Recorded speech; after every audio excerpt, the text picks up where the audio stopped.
Imagine for a moment a world void of purpose or meaning. A world where the sun rises and sets but without any inherent reason or motive. This unsettling question of what is the meaning of life has been a source of contemplation, debate, and even despair throughout human history.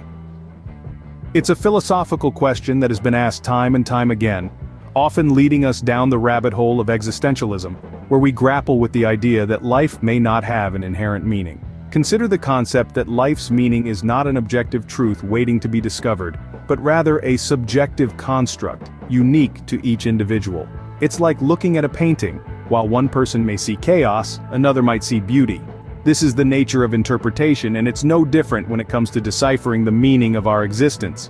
So, let's dive into this abyss of thought and seek to understand the various perspectives on life's meaning. Life can seem absurd, can't it? Now, when we say absurd, we're not talking about the everyday nonsense that makes us roll our eyes. No, we're delving into the deep, philosophical concept of absurdism, an idea brought to the forefront by one Albert Camus.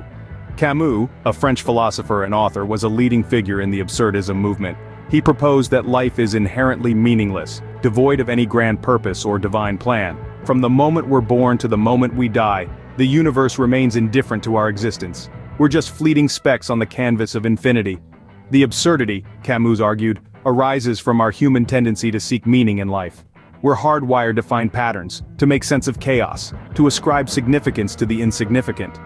We yearn for life to mean something more than mere existence. But the universe, with its cold indifference, offers no such comfort.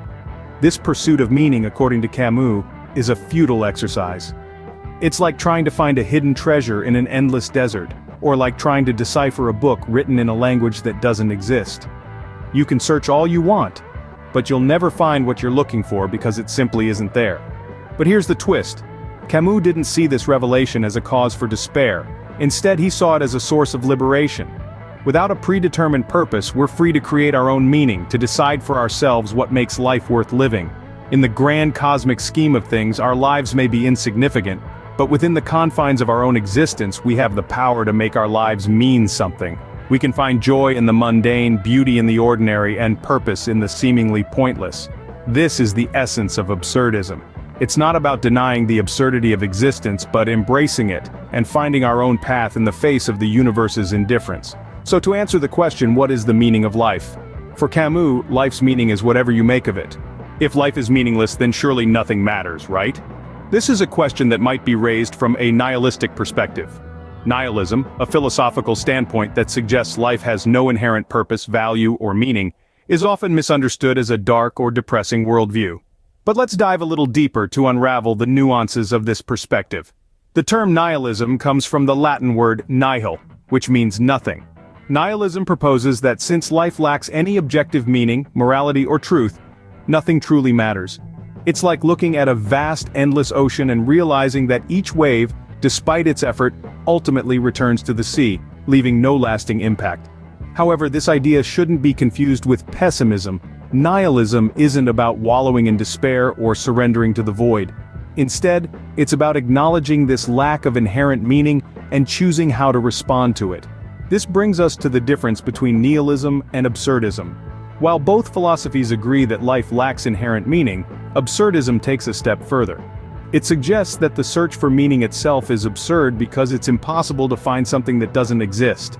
Absurdists believe that we should embrace the absurdity of existence and continue to search for meaning despite its futility.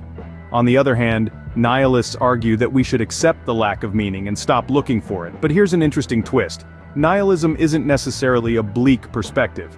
It can be liberating. If nothing truly matters, then we are free from all obligations and constraints imposed by societal norms, religious beliefs, or moral codes.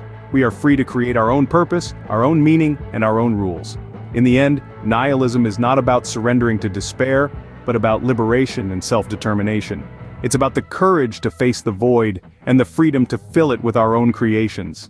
Nihilism suggests that life's lack of meaning frees us from obligations and allows us to create our own purpose.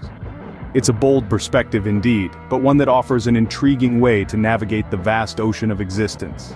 Science too has weighed in on the meaning of life.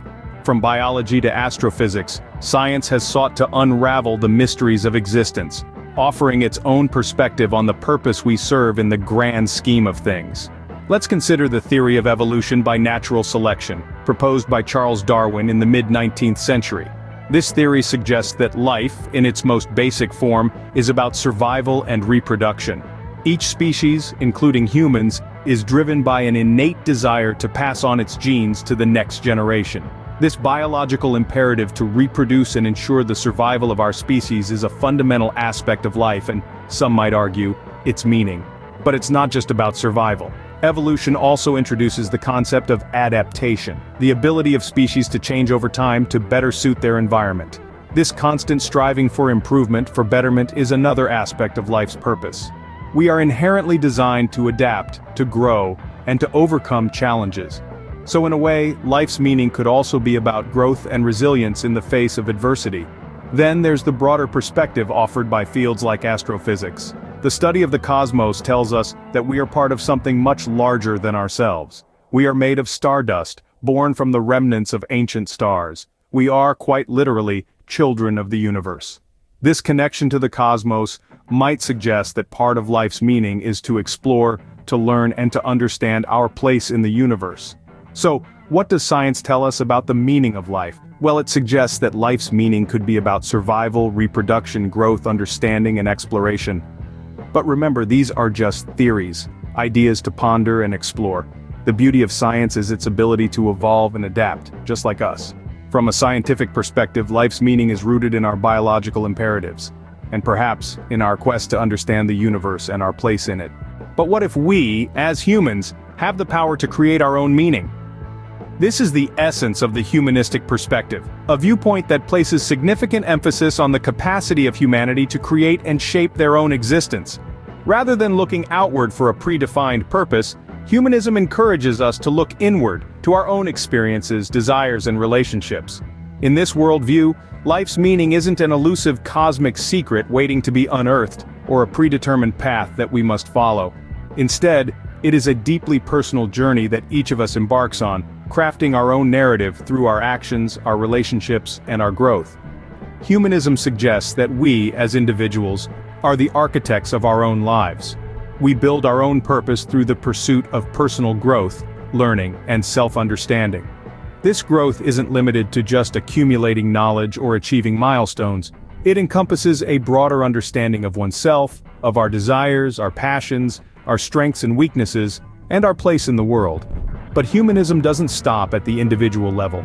It extends to the realm of our relationships, emphasizing the profound significance of our connections with others.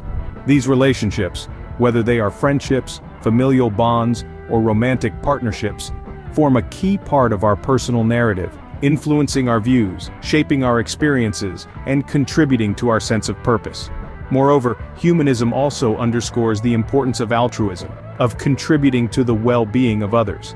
This isn't merely about grand gestures or monumental acts of charity. It's about the small, everyday acts of kindness, of empathy, of understanding that help to create a more compassionate world. In helping others, we find our own lives enriched, our own purpose deepened. In the end, the humanistic approach turns the daunting question of life's meaning into a personal exploration, an intimate journey of discovery.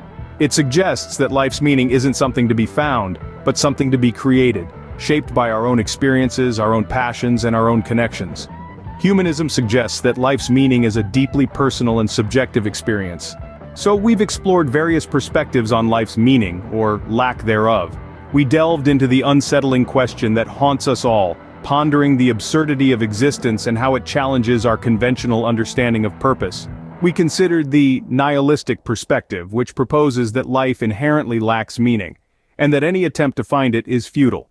Then we shifted our gaze to the scientific outlook, which suggests that life's purpose, if any, is tied to survival and reproduction, driven by the relentless wheel of evolution. And lastly, we examined the humanistic approach, asserting that life's meaning isn't predefined, but rather, it's something we can actively shape through our actions, relationships, and experiences. Perhaps the meaning of life doesn't exist, or perhaps it's a deeply personal and subjective experience. In the end, the answer might just be up to you.